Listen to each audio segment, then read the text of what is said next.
My fiancé's mother handed me a prenup at the rehearsal dinner, so I took off my ring, canceled the wedding, and walked away. My fiancé Alex's mother, Judith, handed me a prenup at our rehearsal dinner in front of 50 guests and announced that I needed to sign it before tomorrow's wedding.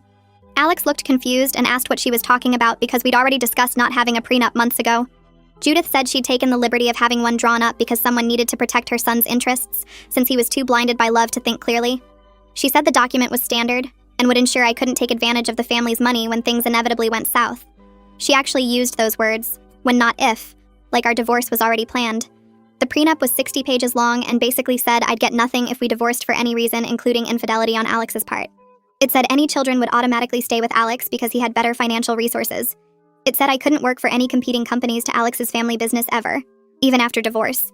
It said I'd have to repay any gifts given during the marriage if we split.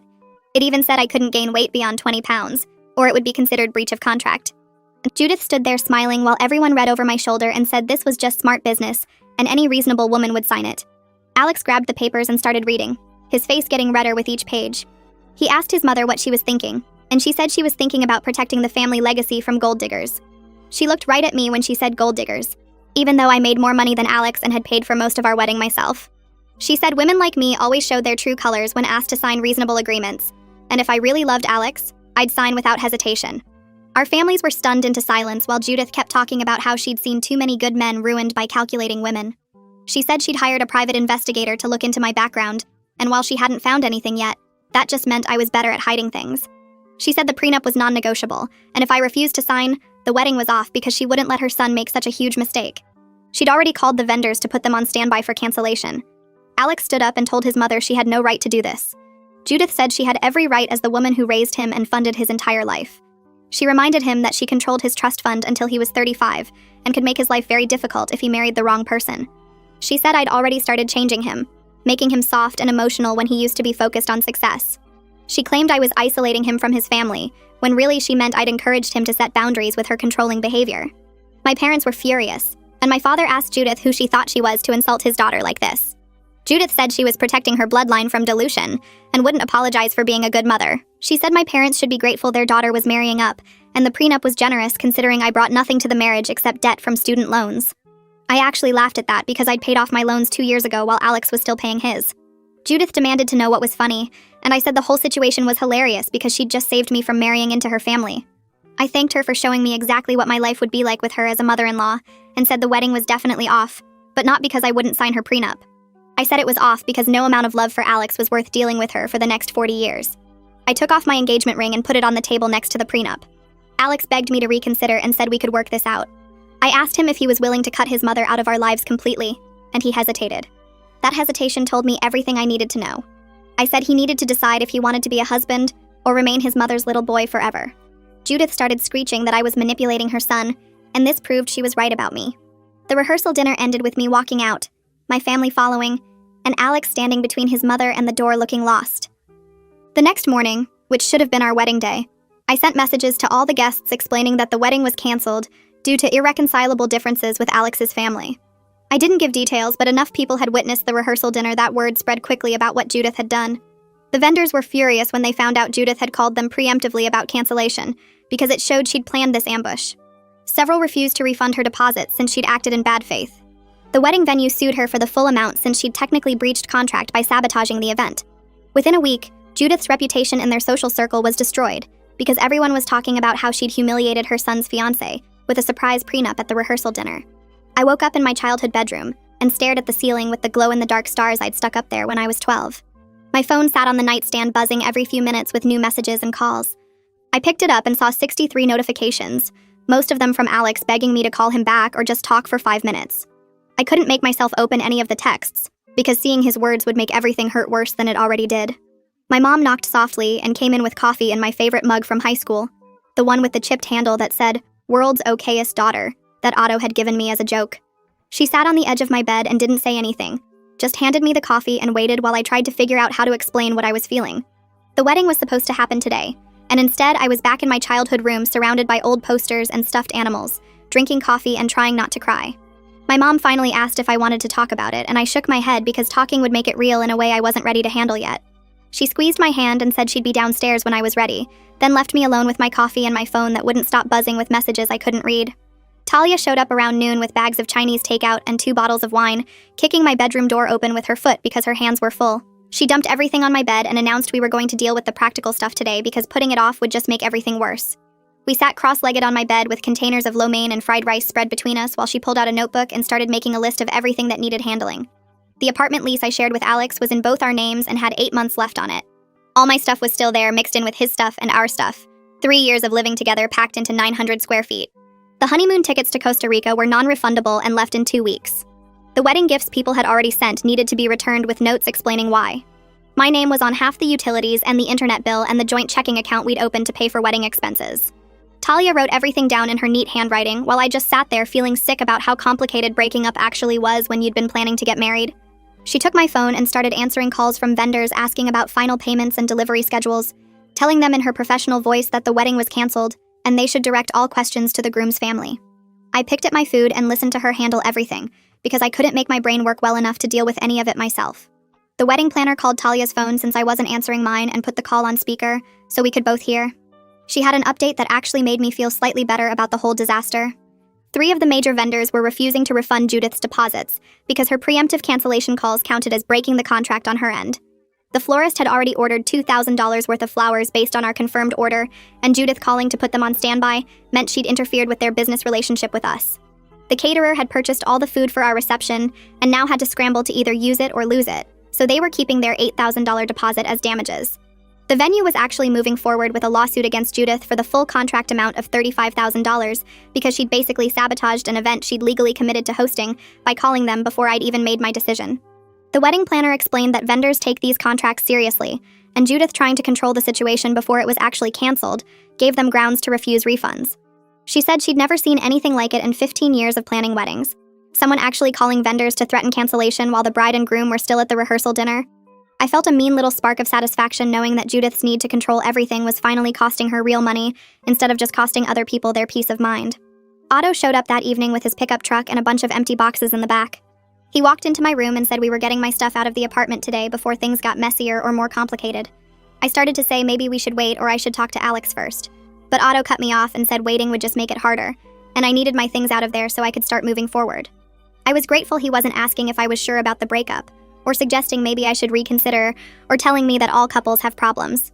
He just helped me get dressed in real clothes instead of the pajamas I'd been wearing all day, then drove us to the apartment I'd shared with Alex for the past 2 years. Walking through the door felt wrong because this had been my home, and now it was just a place I needed to get my stuff from as fast as possible. Otto started in the bedroom, pulling my clothes out of the closet we'd shared and folding them into boxes. I packed up the bathroom, sorting through drawers full of mixed-together toiletries and trying not to cry over stupid things like the electric toothbrush we'd bought together or the fancy shampoo Alex always said made my hair smell good. Every shared item reminded me of some moment or conversation or lazy Sunday morning, all these little pieces of a life we'd been building that was just over now. Otto found me standing in the bathroom holding a bottle of body wash and crying, and he took it from my hands and packed it himself while I pulled myself together enough to keep going. Alex came home while we were still packing up the living room, and the look on his face when he saw the boxes almost broke me completely. He stood in the doorway with his keys still in his hand and asked if we could please just talk alone for a minute. Otto looked at me to see what I wanted, and I nodded.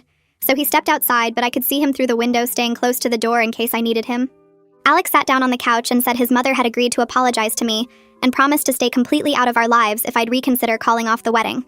I sat in the chair across from him instead of next to him and asked if he really believed Judith would keep that promise. He said she'd given him her word and she understood she'd gone too far this time. I asked him if she'd ever kept her word before when she promised not to interfere in his life or his decisions. He got quiet, and I could see him trying to think of an example that would prove me wrong. I asked if he honestly thought his mother would just accept our marriage and leave us alone, or if he thought she'd find new ways to control and manipulate us once we were legally tied together. He said we could set boundaries and make it work if we both tried hard enough. I knew right then that I'd made the right choice, even though it hurt worse than anything I'd ever felt before. Alex couldn't answer my question about whether he believed his mother would really stay out of our lives because deep down he knew she wouldn't. He admitted that Judith had always been controlling and invasive and impossible to stand up to for more than a few weeks before she wore him down. She'd sabotaged his college relationship by convincing his girlfriend's parents he was irresponsible with money. She'd gotten him fired from his first job out of college because she didn't think it was prestigious enough, and called his boss pretending to be concerned about his drinking problem even though he barely drank. She'd made his last girlfriend so miserable with constant criticism and boundary violations that the poor woman had a breakdown and moved to another state. Alex told me all this like he was just explaining facts about his life, not recognizing that these were huge red flags about what our marriage would be like. I said I loved him, but I couldn't marry someone who wouldn't protect our marriage from his mother's interference. I told him he needed to figure out who he wanted to be, a husband who put his wife first, or a son who would always choose his mother's approval over his partner's well-being. He started crying and said that wasn't fair. I was asking him to choose between the two most important people in his life. I said no. His mother was asking him to choose by making it impossible for him to have both a relationship with her and a healthy marriage to anyone. Otto and I finished loading my stuff into his truck while Alex sat on the couch looking destroyed. I found my apartment key on my keyring and held it in my hand for a minute, feeling like I was closing a door on the entire future I'd imagined for myself. I'd pictured us growing old in this apartment or maybe buying a house nearby, having kids who would play in that park down the street, building a whole life together in this neighborhood. Now I was handing back the key and walking away from all of it because his mother had shown me exactly what that life would actually be like. I gave Alex the key and he took it without saying anything, just looked at me like he was memorizing my face. Otto carried the last box down to the truck and I followed him, closing the apartment door behind me for the last time. My brother drove me back to our parents' house and helped me carry everything up to my childhood bedroom, where it barely fit between my old furniture. I spent that night crying into the same pillow I'd used in high school, the one with the faded floral pattern that my mom had bought me for my 13th birthday. I woke up the next morning and had to face the reality that I needed to find a new apartment and rebuild my entire life from nothing. Work on Monday was awful because several of my coworkers had been invited to the wedding and everyone knew it got canceled. People kept giving me these sympathetic looks in the hallway or the break room, then quickly looking away when I made eye contact like they didn't want to make things worse by acknowledging what happened. Rohit stopped by my desk mid-morning with coffee and said he was sorry things fell apart the way they did. I appreciated that he didn't ask for details or offer advice about relationships or tell me everything happens for a reason. He just said if I needed anything at all, even just someone to vent to or help with a project to distract myself, I should let him know. I thanked him and meant it, because his simple kindness without prying felt like the first normal human interaction I'd had since the rehearsal dinner disaster. I threw myself into a big analysis project I'd been putting off, spending 8 hours building spreadsheets and running reports because focusing on work kept me from thinking about my personal life falling apart. My boss stopped by around 3 to check in and said she'd heard about the wedding cancellation and wanted me to know I could take some personal time if I needed it. I told her I'd rather work because sitting at home just made everything worse, and she nodded like she understood and said to let her know if that changed. Judith called my phone directly on Tuesday afternoon while I was in a meeting. I sent it to voicemail and tried to focus on the presentation my coworker was giving about third quarter projections. When the meeting ended, I saw she'd left a message and I almost deleted it without listening. Something made me hit play though, maybe just needing to know what she'd say after everything she'd done. Her voicemail managed to be both an apology and an accusation in the same breath. She said she was sorry I took her prenup suggestion so personally, and she was only trying to protect her son from making a mistake. She said clearly I was too immature to understand a mother's love and the lengths a parent would go to keep their child safe. She hoped someday, when I had children of my own, I'd look back and realize she was just doing what any good mother would do. The message made me so angry I had to grab my keys and go sit in my car in the parking garage for 20 minutes just to calm down enough to go back to work. I played the message 3 more times, getting angrier each time at her complete inability to see that she'd done anything wrong. She was apologizing for my reaction to her behavior, not for the behavior itself, which wasn't actually an apology at all. My dad suggested that evening that I should talk to a lawyer about whether Judith's actions caused me any recoverable damages. He pointed out that I'd paid for most of the wedding myself, almost $40,000 between the dress and the venue deposit and the photographer and 100 other expenses. If we could prove Judith deliberately sabotaged the wedding to cause me financial harm, maybe I could recover some of that money. I made an appointment with a lawyer for Thursday afternoon and spent 2 hours going through all my wedding expenses and emails and text messages to document everything. The lawyer was a woman in her 50s with kind eyes who listened to my whole story without interrupting. When I finished, she explained that while Judith's behavior was horrible and cruel, I probably didn't have much legal standing for a lawsuit.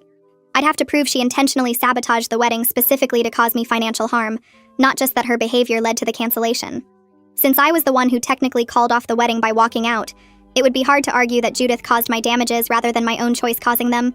The consultation cost me $300 I didn't really have right now with all my wedding expenses already draining my savings, which just added to my anger and frustration about the whole situation. That weekend, Talia picked me up in her car, and we drove around looking at apartments I could actually afford on my own.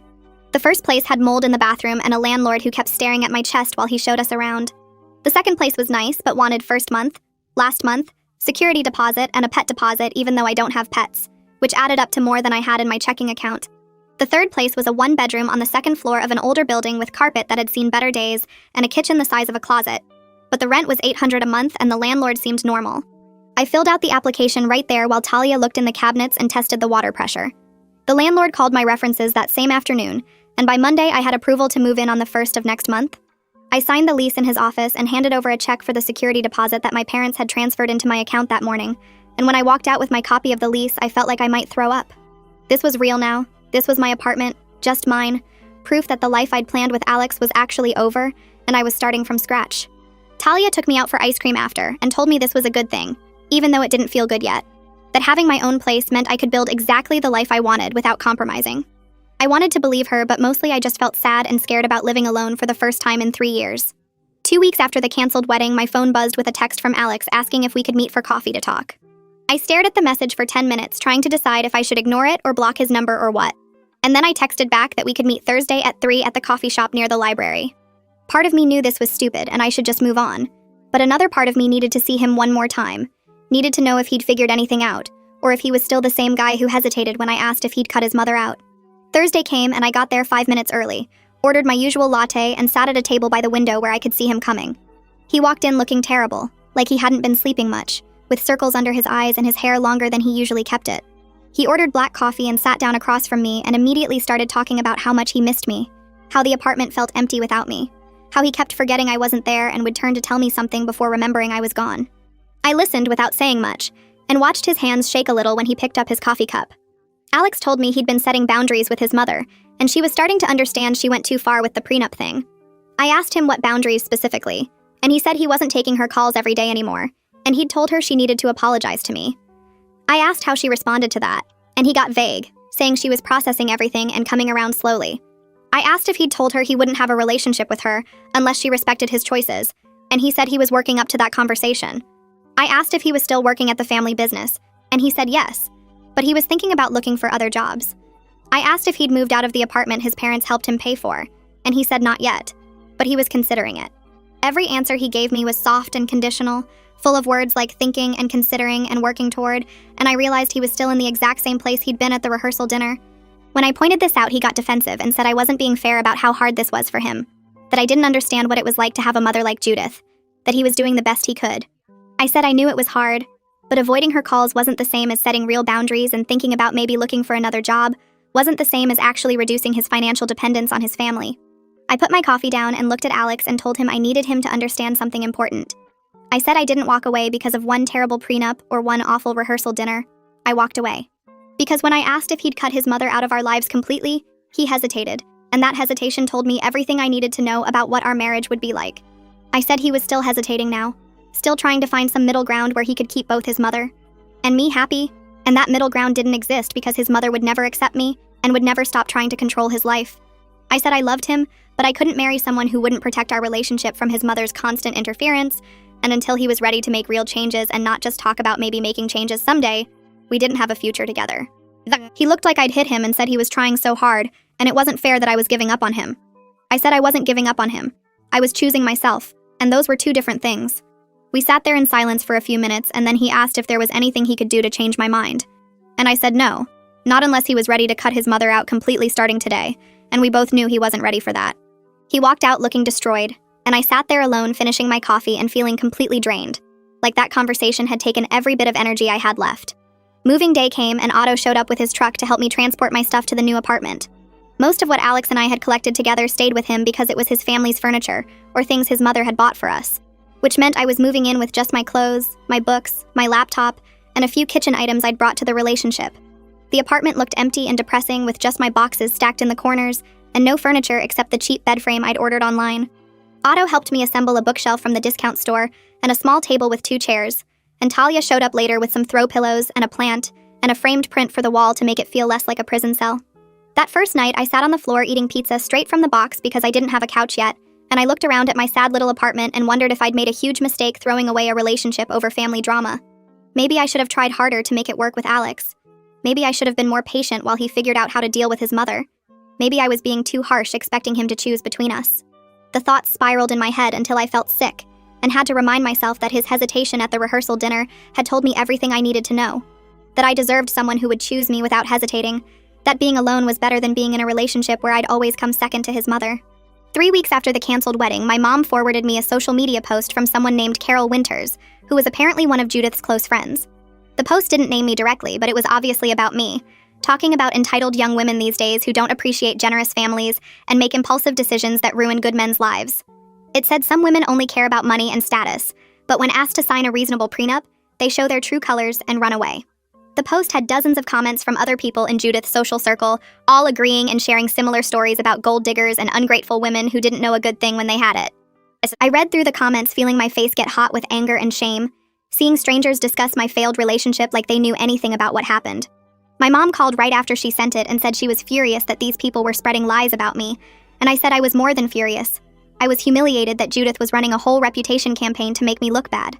Talia spent that evening finding more posts from Judith's friends, all saying basically the same thing without using my name. They painted me as a gold digger who walked away when asked to sign a reasonable prenup, completely ignoring the fact that I made more money than Alex and had paid for most of our wedding myself. One post talked about women who manipulate men by pretending to be independent, but really just want access to family money. Another post said young women today don't understand commitment and bail at the first sign of difficulty. The comments were even worse, full of people I'd never met agreeing that women like me were destroying good men and families. I showed Talia a post that had over 100 comments, and she said these people were trash and their opinions didn't matter, but it was hard not to feel the sting of having strangers believe lies about me. The worst part was knowing the truth didn't matter to these people because they'd already decided Judith was right, and I was wrong, and nothing I could say would change their minds about me. My first therapy appointment happened on a Tuesday afternoon, and I spent an hour telling this woman I'd never met about the rehearsal dinner disaster, and the canceled wedding, and now the social media campaign. She listened without interrupting, and then asked how I was handling my anger about the posts. I said I was furious and humiliated and wanted to respond publicly to set the record straight. She pointed out that I couldn't control what Judith said, or what her friends believed, but I could control whether I engaged with it, or let it eat me alive. She said responding publicly would just feed the drama and give these people more ammunition to use against me. I knew she was right, but it still made me angry that I had to take the high road while Judith got to trash my reputation with lies. We talked about healthy ways to process anger, and she suggested I write out everything I wanted to say to Judith and her friends, but not send it. Just get it out of my system. I left feeling slightly better, but still burning with the knowledge that people believed lies about me, and I was supposed to just accept that. Work got complicated when someone from accounting stopped by my desk and mentioned that Enrique's company was one of our clients. She asked if it was weird working on accounts connected to my ex's family, and I said I wasn't working on that account. And she said, oh good, because she'd heard from someone that I used to be engaged to their son, and she wondered if that would be awkward. I felt my stomach drop because I hadn't realized people at work knew about the connection, and I definitely hadn't wanted it brought up in the office. Later that afternoon, my boss called me into her office and asked if there was going to be any awkwardness with the Redmond account. I assured her my personal life wouldn't affect my professional work, and I had no contact with that family anymore. She seemed satisfied, but said she needed to know if any issues came up because we couldn't afford to lose a major client over personal drama. I walked back to my desk feeling exposed and vulnerable in a place where I used to feel competent and secure, knowing that my failed relationship was now part of my professional reputation. A month after the canceled wedding, I was at the grocery store loading vegetables into my cart when someone said my name. I turned around and saw Alex's aunt standing there with her own cart, looking at me carefully like she was trying to decide whether to approach. She introduced herself as Whitney, even though we'd met several times during my relationship with Alex, and she asked if we could talk for a minute. I said okay, and we moved to the side of the produce section where we weren't blocking traffic. She told me she'd been wanting to reach out because she thought I made the right choice walking away from Alex. I must have looked surprised because she quickly added that she loved her nephew, but she'd watched Judith destroy 2 of his previous relationships with similar controlling behavior. She said one girlfriend from college had been driven away when Judith convinced the girl's parents that Alex was irresponsible with money, and another girlfriend from a few years ago had ended things after Judith showed up at her workplace to lecture her about proper behavior. Whitney said she'd watched Alex become less and less able to make his own decisions over the years, and the rehearsal dinner situation was just Judith's latest attempt to control who her son married and how he lived his life. Whitney pulled a business card from her purse and wrote her cell number on the back. She said I should call her if I wanted to talk more about any of this, and she meant it. Not like those fake offers people make when they're being polite. I took the card and turned it over in my hands, trying to figure out what her angle was. She was married to Judith's brother, which made her part of that family even if she seemed sympathetic to me. I thanked her and said I'd think about it, then watched her push her cart toward the checkout lanes while I stood there holding vegetables I'd forgotten I was buying. 3 days went by before I texted Whitney's number. I kept picking up my phone and putting it down again, wondering if this was a trap or if Judith had sent her to gather information. But I was also curious about what she knew, and honestly I needed to understand if what happened at the rehearsal dinner was normal for that family, or if it was as crazy as it felt. We agreed to meet at a coffee shop near my office on Thursday afternoon. I got there first and picked a table in the back corner where we could talk without being overheard. Whitney arrived exactly on time carrying a large folder that she set on the table between us. She ordered a latte and I got tea, and then she opened the folder and started pulling out printed Facebook posts and old photos.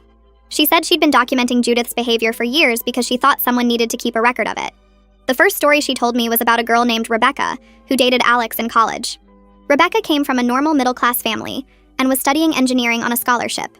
Judith decided Rebecca wasn't good enough for her son and started a campaign to break them up. She called Rebecca's parents and told them Alex was failing his classes and doing drugs, which was completely made up. She said Alex was going to lose his trust fund, and Rebecca would end up supporting him financially if they stayed together. Rebecca's parents were traditional and conservative, and they pressured their daughter to end the relationship because they didn't want her derailed by a troubled boyfriend. Alex never knew his mother was behind the breakup until years later. Whitney showed me another photo of a woman named Sarah who Alex dated about 3 years ago. Sarah worked in marketing and made decent money, but Judith decided she was too independent and wouldn't be a good wife. She showed up at Sarah's workplace during a busy afternoon and cornered her in the lobby. Judith told Sarah that Alex had a genetic condition that would make him sterile, and if Sarah wanted children, she should find someone else. This was another complete lie. But Sarah broke up with Alex that same week because she did want kids someday, and thought he'd been hiding this from her. Alex found out months later what his mother had done when he ran into Sarah at a friend's party, and she mentioned the fertility issue. Learning about these other women made my stomach hurt. I asked Whitney how many times Judith had done this, and she said at least 4 that she knew about, probably more. She explained that Judith had a pattern of waiting until Alex got serious with someone, then finding a way to sabotage the relationship before it could progress to marriage. The prenup ambush at my rehearsal dinner was just the latest version of her control tactics. Whitney said she thought Judith picked the rehearsal dinner specifically because it was public and humiliating, designed to make me walk away so Alex would see me as the one who abandoned him. I felt this weird mix of validation and sadness. Validation because it proved I wasn't overreacting or being too sensitive about what happened. Sadness because Alex had been dealing with this his whole life and probably didn't even realize how abnormal it was. Whitney confirmed that by telling me about Alex's childhood. She said Judith controlled everything from what sports he played, to what friends he could have over, to what colleges he could apply to. His father, Enrique, just went along with whatever Judith decided because it was easier than fighting with her. Alex grew up thinking this was normal parenting, that mothers were supposed to manage every aspect of their sons' lives. Whitney leaned forward and said something that really stuck with me. She said she wasn't telling me all this to convince me to go back to Alex. She said she was telling me so I would understand that what happened wasn't my fault, and it wasn't really Alex's fault either. It was the result of decades of dysfunction, and a family system where Judith's control went unchallenged. She said Alex never learned how to set boundaries with his mother because his father never modeled that behavior. Enrique had basically checked out of confronting his wife years ago, and their marriage was more like a business arrangement where Judith made all the decisions and Enrique funded them. I asked Whitney why she was telling me all this now, and her answer surprised me. She said she felt guilty for not speaking up at the rehearsal dinner when Judith ambushed me. She'd been shocked into silence like everyone else, but afterward she kept thinking she should have said something to support me, or at least pulled Alex aside privately to tell him his mother was out of line. She said she'd watched Judith destroy too many of Alex's relationships, and she was tired of being a silent witness to it. Her honesty made me like her, and I started to think maybe she really was trying to help, rather than spy for Judith. We talked for almost 2 hours that afternoon. Whitney shared more stories about family dynamics and how Judith manipulated situations to maintain control. She told me about holidays where Judith would create drama if things didn't go exactly her way, about how she'd threatened to cut Alex off financially multiple times when he tried to make independent decisions.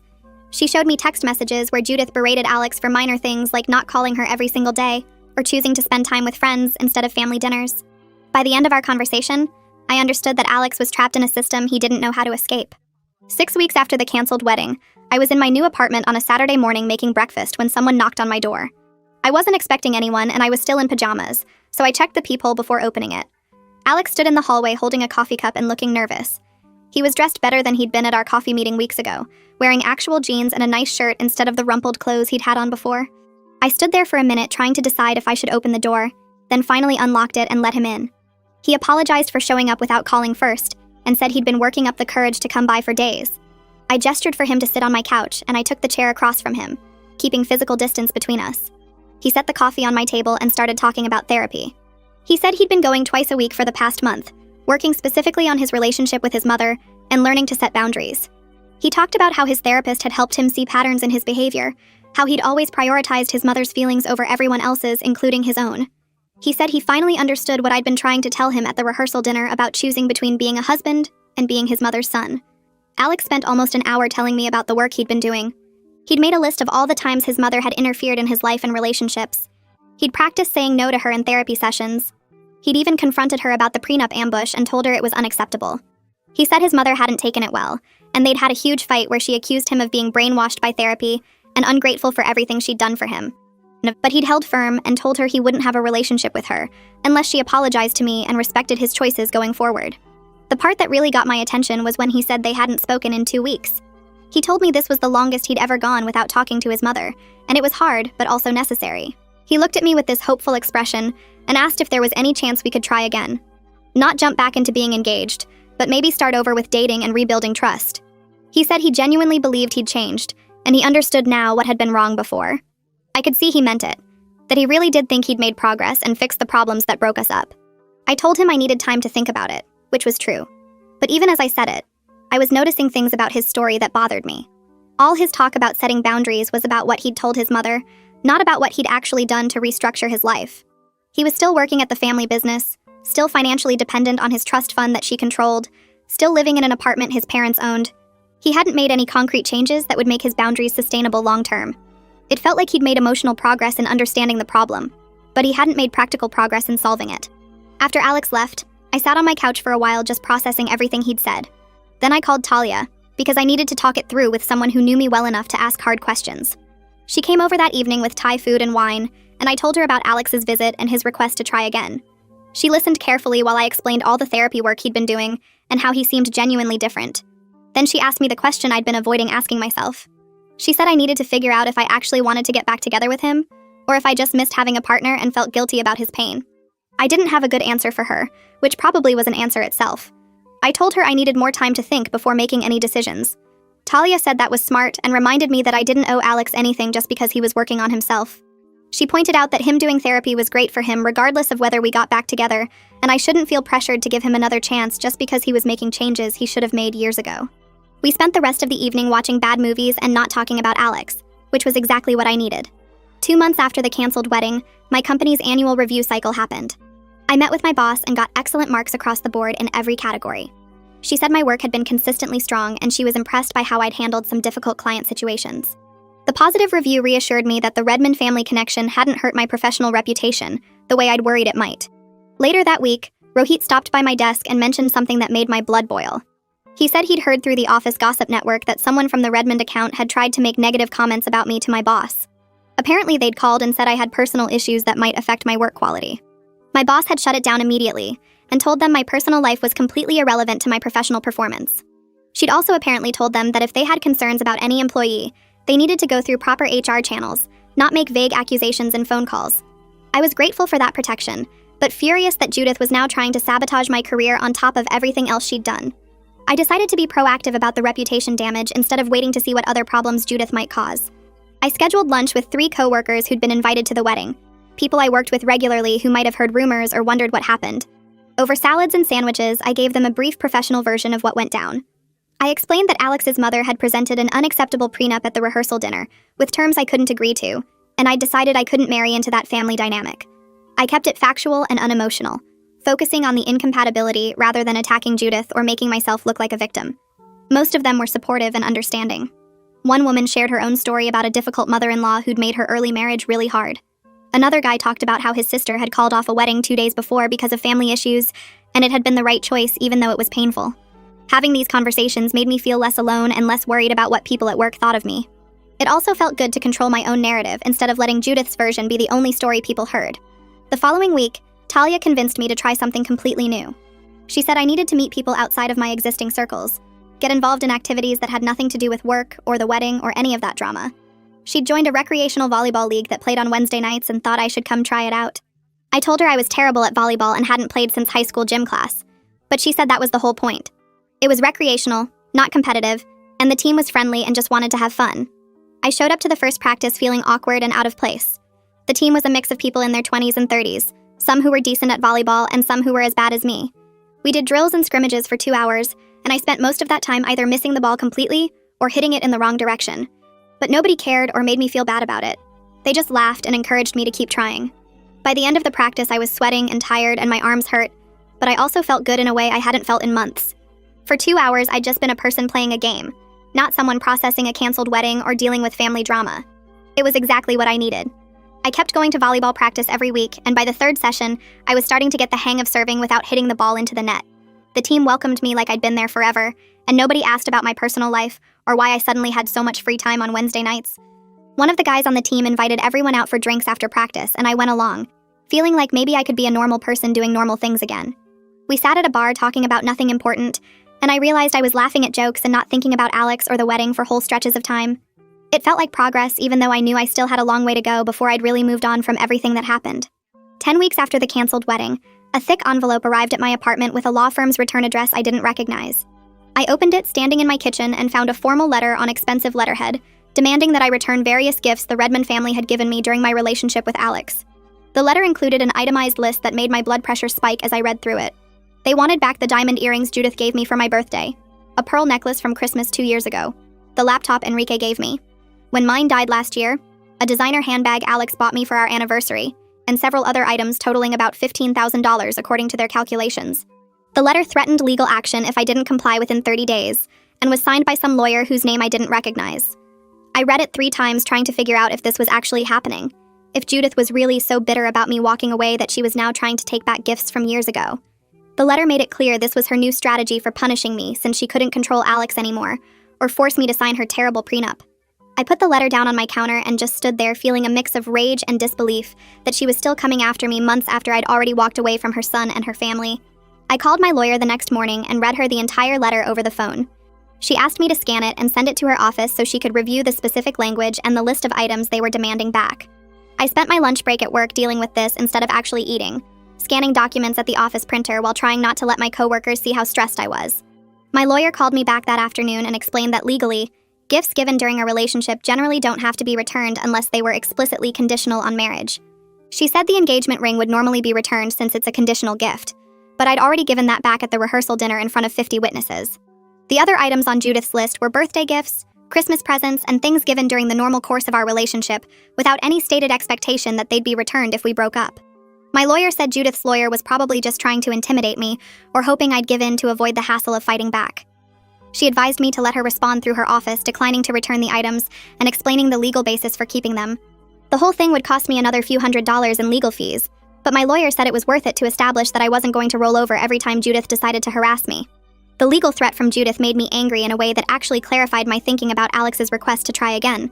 I'd been on the fence about whether to give him another chance if he really was working on boundaries with his mother, letting myself hope that maybe we could find a way back to each other. But this letter proved that even if Alex was making progress, his mother was escalating her attacks on me and showing no signs of backing off.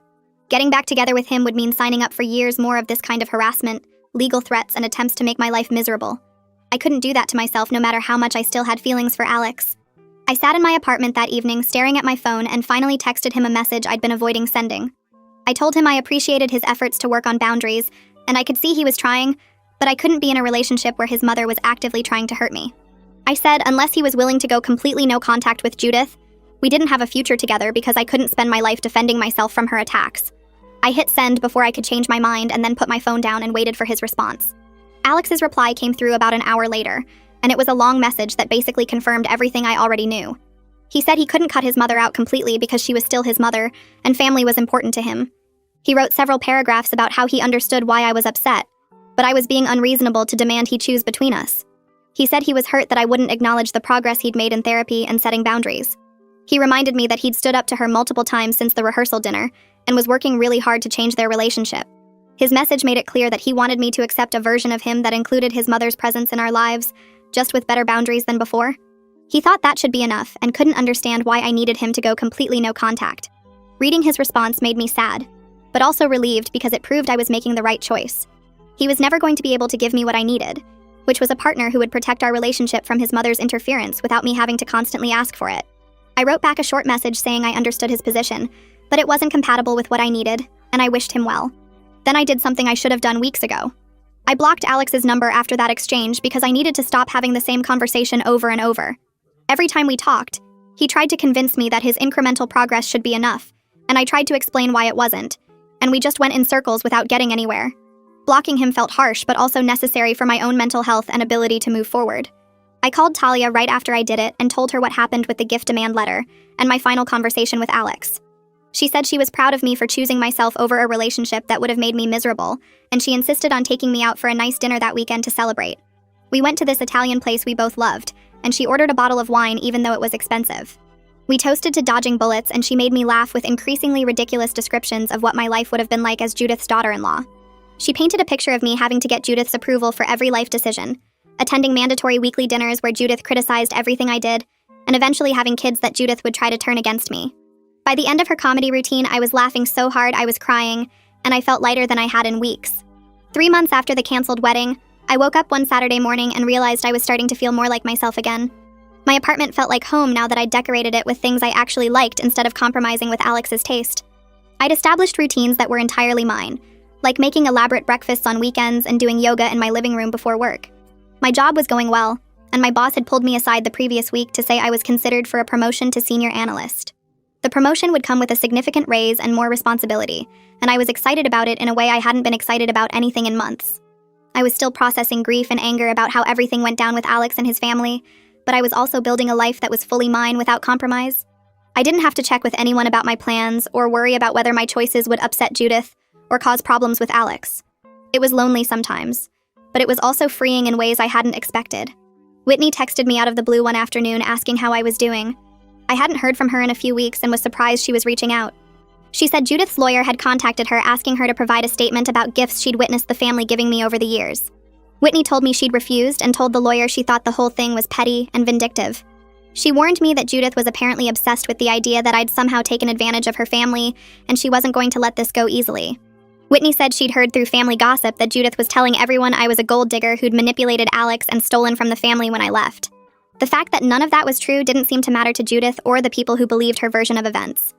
I thanked Whitney for the heads up and for refusing to help Judith build a case against me. It meant a lot that at least one person in Alex's family could see how wrong this all was. 2 weeks later, another letter arrived from Judith's lawyer, and this one was even worse than the first.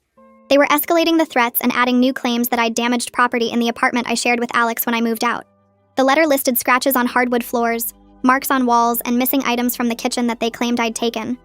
I was so angry I could barely see straight because every single claim was a lie. Otto had helped me move out carefully, and he'd taken photos of every room showing everything in perfect condition specifically because I was worried something like this might happen. I forwarded the letter to my lawyer along with all of Otto's photos, and she responded within a day.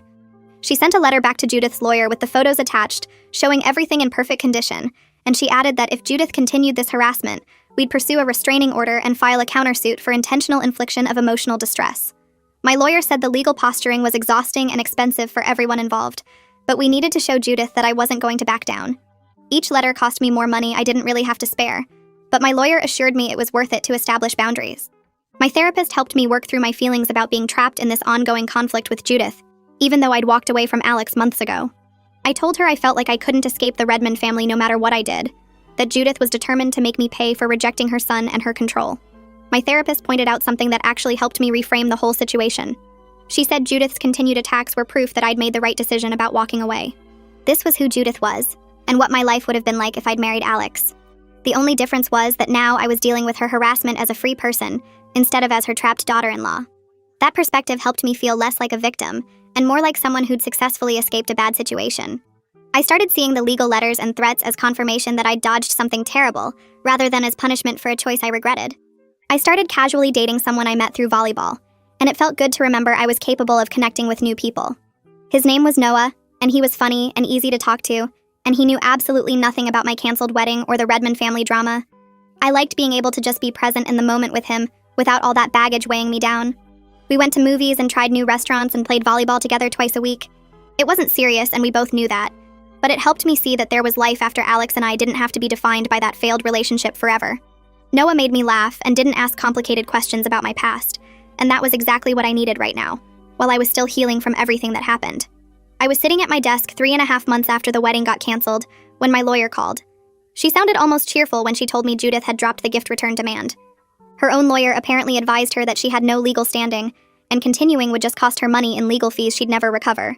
I thanked her and hung up, feeling this weird mix of relief and suspicion. It was a small victory, sure, but I was cynical enough to wonder what Judith's next move would be. People like her didn't just give up because a lawyer told them they were wrong. They pivoted and found new ways to make your life difficult. I saved the email confirmation from my lawyer and added it to the growing file of documentation about Judith's behavior. The file was getting pretty thick at this point. 2 weeks later, my boss called me into her office and I had that instant stomach drop thinking something was wrong. Instead, she smiled and told me I was promoted to senior analyst.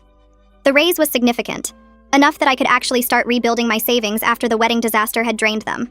I tried to stay professional, but I'm pretty sure I was grinning like an idiot when I left her office. That evening, Rohit took me out for celebratory drinks at this bar downtown that made really good cocktails. We were on our second round when he mentioned casually that the Redmond account had specifically requested I not be assigned to any of their projects. My stomach dropped again, but Rohit just shrugged and said my boss had handled it by assigning me to better accounts anyway. He raised his glass and said I was too good for their business anyway.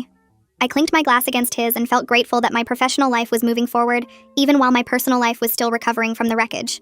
The next morning, I opened my work email and found a message from Alex. I stared at the sender name for a solid minute before I could make myself click it. He'd somehow gotten my work address, which annoyed me, but the content of the email made me forget about that. He said he was moving out of his family's company to take a job with a competitor. He wrote that he was doing it partly because of our conversations about independence and how he needed to separate his identity from his mother's control. He made it clear he wasn't asking to get back together. He just wanted me to know I had an impact on his life, and he was trying to become the person I needed him to be. I read the email 3 times, and each time it made me sadder. It was probably too late for us. Too much damage had been done and too much time had passed. But I was glad he was making changes for himself, even if those changes came too late to save what we had. 4 months after the canceled wedding, my mom called me at work sounding shaken. Judith had shown up at my parents' house demanding to speak with my father. My heart started racing and I asked if she was okay. Mom said Dad had handled it by telling Judith she wasn't welcome on their property, and if she didn't leave, he'd call the police. Judith had left, but not before shouting that I ruined her son's life, and she'd make sure everyone knows what kind of person I really am. My dad was shaken by the confrontation, which made me furious because he was in his 70s and had a heart condition. I felt guilty that my choices were affecting my family like this. I told Mom I'd come over after work and we'd figure out what to do next. That night, I sat at my kitchen table with my laptop and started writing. I documented everything that had happened, starting with the prenup ambush at the rehearsal dinner. I wrote about the social media campaign where Judith and her friends spread lies about me being a gold digger. I detailed the legal harassment with the gift return demand. I included the workplace interference where the Redmond account tried to get me removed from projects. And now I added Judith showing up at my parents' house making threats. It took me 3 hours to write it all down with dates and specific details. The next morning, I sent it to my lawyer, who called me back that afternoon. She reviewed everything and said if Judith did anything else, we had a strong case for a restraining order. Just having that option documented made me feel more in control of a situation that had felt completely out of control for months. 2 days later, Whitney called me. She apologized for her sister-in-law's behavior at my parents' house before I could even say hello. She sounded genuinely upset and said she'd only just heard about it from another family member. Then she told me something that surprised me. Enrique had finally had enough and told Judith she needed to stop or he was going to support Alex in cutting her off completely. Apparently, even he had limits to what he'd tolerate, and threatening my elderly father crossed a line. Whitney said the family was fracturing over this whole situation. Some people thought Judith had gone too far, while others still defended her actions at the rehearsal dinner. She wanted me to know it wasn't my fault, which made my throat tight because I'd been carrying around so much guilt about causing family drama. I told Whitney I appreciated her support, but I felt guilty about the family drama I'd caused. She cut me off firmly and said I didn't cause anything. Judith's inability to accept that her son is an adult who makes his own choices caused this. She said the family had been dysfunctional for years, and this situation just brought it to a head. People had been tiptoeing around Judith's controlling behavior for decades, and maybe it was time someone forced the issue. Her perspective helped me release some of the guilt I'd been carrying around like a heavy backpack. I wasn't responsible for fixing a family dynamic that was broken long before I came into the picture. 4.5 months after the canceled wedding, Whitney called again with an update about Alex. He'd moved into his own apartment and was actually following through on separating from his mother's control. She said he was in intensive therapy and had gone low contact with Judith. He only spoke to her once a week with strict boundaries about what topics were acceptable. I sat on my couch listening to Whitney describe Alex's progress and felt this complicated mix of emotions. I was proud of him for making those changes. It took real courage to break away from a parent who'd controlled you your whole life. But I also knew it didn't change anything for us. Too much damage had been done during those months when he couldn't choose me over his mother. The trust was broken and the relationship was over, and his growth now, while admirable, came too late to save what we had. That weekend, Talia convinced me to take a trip to the beach. It was something I'd been too busy to do when I was wedding planning and then too sad to do after the cancellation. We drove 3 hours to this little coastal town and spent 2 days eating good food and lying in the sun. We walked on the beach and played in the waves and talked about everything except the Redmond family. On the second day, Talia said she'd noticed I seemed lighter lately. She said I seemed less weighed down by anger and grief than I had been even a month ago. I realized she was right. I was healing even though the process had been messy and slow and painful. The canceled wedding didn't consume my thoughts every minute anymore. I could go hours without thinking about Alex or Judith or what could have been. When I got back from the beach trip, I found a handwritten letter from Judith in my mailbox. My first instinct was to throw it away unopened because I didn't want to deal with whatever poison she'd written. But curiosity won, and I opened it standing right there by the mailboxes. It wasn't an apology. It was a long explanation of how much she sacrificed for Alex, and how she was only trying to protect him from making a mistake. She went on for 3 pages about her duties as a mother, and how she'd always put her son's interests first. She ended by saying she hoped someday I'd understand what it means to be a mother, and forgive her. I read it twice, and then I laughed because even Judith's attempt at reconciliation was about justifying her behavior, rather than taking responsibility for it. I printed out the letter and brought it to my therapy session the next day. My therapist read through it carefully while I sat there picking at my cuticles and waiting for her reaction. She looked up and asked what I noticed about the letter's content. I said it was basically Judith explaining why she did what she did without actually apologizing. My therapist nodded and pointed out that even Judith's attempt at reconciliation was about justifying her behavior rather than taking responsibility for it. She went through specific phrases that showed Judith was still centered on her own perspective and feelings rather than acknowledging the harm she caused. My therapist asked how I wanted to respond, and I opened my mouth to discuss options but then stopped. I realized I didn't want to respond at all. Engaging with Judith just kept me tied to this drama, and what I actually wanted was to close this chapter completely. I told my therapist I was done giving Judith any more of my energy or attention. When I got home, I put the letter in a file folder with all the other documentation from the wedding disaster and decided that's where it stays. I filed it away in my closet behind my winter coats, where I wouldn't see it unless I specifically went looking. That small action of putting Judith's words away felt more powerful than any response I could have written. 5 months after the canceled wedding, I went to a work happy hour at this bar downtown that my team liked. I was standing near the appetizer table talking to someone from accounting when I saw Alex across the room. He was with a group of people I didn't recognize, and for a second we just made eye contact. He walked over and we had this awkward but civil conversation where he told me his new job was in the same downtown area as my office. I told him about my promotion to senior analyst, and he said he'd heard through mutual connections that I was doing well. There was still affection between us when we talked. I could feel it in the way he smiled at certain things I said, and how I noticed he still did this thing where he rubbed the back of his neck when he was nervous. But there was also this clear sense that we were different people now. We'd been shaped by the crisis we went through separately, and we'd both moved forward in our own directions. We talked for maybe 10 minutes about work and safe topics before the conversation naturally wound down. When we said goodbye, it felt friendly but final. I watched him walk back to his group and realized I felt okay about seeing him. No anger, no longing, just this peaceful acceptance that we used to be important to each other, and now we weren't. The guy I'd been casually dating from volleyball started becoming something more serious over the next few weeks. We'd been seeing each other for about 2 months, and it felt different from anything I'd experienced before. One Sunday, I brought him to my parents' house for dinner. My mom made her special lasagna, and my dad did his usual routine of asking slightly embarrassing questions. After dinner, when we were doing dishes, my mom asked if I was worried about getting hurt again. I explained that I learned important things from the Alex situation about what I need in a partner. I needed someone who's already done the work of separating from their family, who has clear boundaries, who chooses me consistently without hesitation. This new person checked those boxes in ways Alex never could. He lived in his own apartment that he paid for himself. He had a normal relationship with his parents where they respected his decisions, and when his mom had made a comment about us moving too fast, he'd shut it down immediately. My dad nodded and said he seemed like a good guy. My mom hugged me and said she was glad I hadn't let what happened with Alex make me afraid of trying again. Whitney called me a few days later and asked if I wanted to meet for lunch. We went to the sandwich place near her office, and she told me Judith has finally accepted that Alex isn't coming back to the family business or her control. Apparently, she's telling people that her son has been brainwashed by therapy, and she's grieving the loss of their close relationship. Whitney rolled her eyes at this characterization and said Judith was painting herself as the victim in every conversation. But at least Judith had stopped actively trying to interfere in Alex's life, which meant she was probably done harassing me too. Whitney said Enrique had apparently given Judith an ultimatum after the incident at my parents' house. Either she stopped the vendetta against me, or he was going to seriously consider divorce. That threat had been enough to make Judith back off, even though she was still bitter about the whole situation. I thanked Whitney for keeping me updated, and she said she hoped we could stay friends, even though the connection to her family was over. I agreed, because I genuinely liked her, and she'd been supportive when she didn't have to be.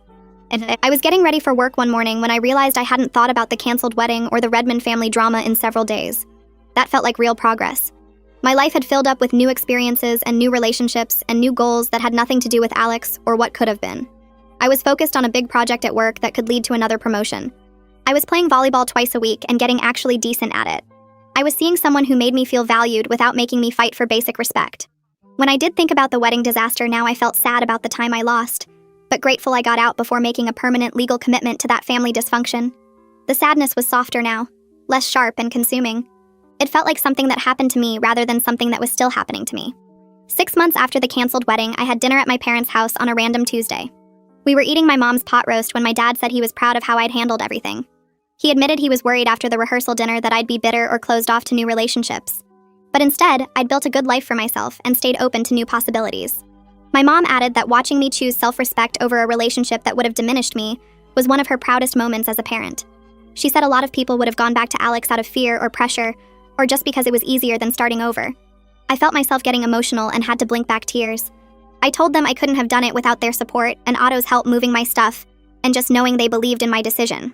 My dad reached over and squeezed my hand and said, "That's what family does." We sat there for a minute in this comfortable silence before my mom started telling a story about her own mother and a terrible boyfriend she almost married in her 20s. I was at volleyball the following week when Talia mentioned that mutual friends saw Alex at a party with a new girlfriend. She said someone he apparently met through his therapy group. I waited for the stab of jealousy or regret, but mostly I just felt relieved. He was moving on too, which meant we were both going to be okay. Talia asked if I wanted to know more details, and I realized I genuinely didn't. That lack of curiosity felt like the clearest sign that I'd healed. 6 months ago, I would have wanted to know everything about this new girlfriend, and would have compared myself to her, and wondered what she had that I didn't. Now I just felt glad that Alex found someone and hoped it worked out better for him this time. Talia smiled and said I'd come a long way.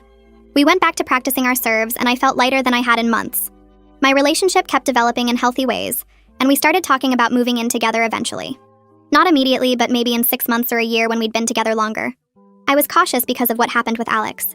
I didn't want to rush into something and ignore red flags because I was excited about the relationship.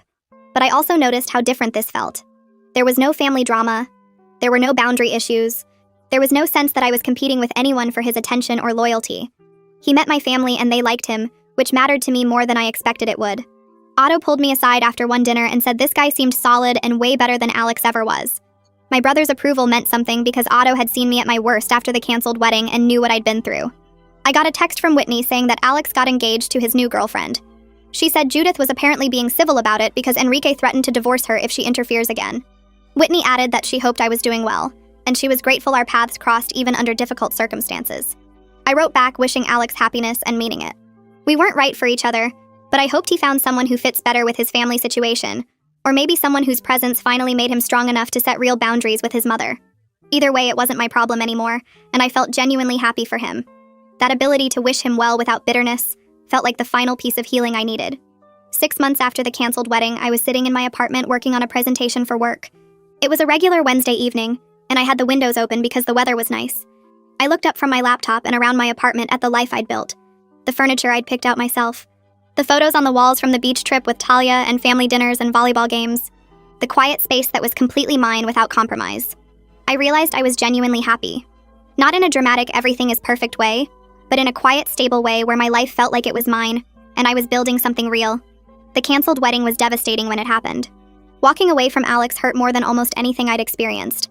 But it led me to this place where I know my worth and won't settle for relationships that require me to compromise my boundaries. I saved the presentation and closed my laptop, feeling grateful for Judith's prenup ambush in a weird way because it showed me who I was marrying into before I made it legal. I walked into my therapist's office for what we both knew would be our last session.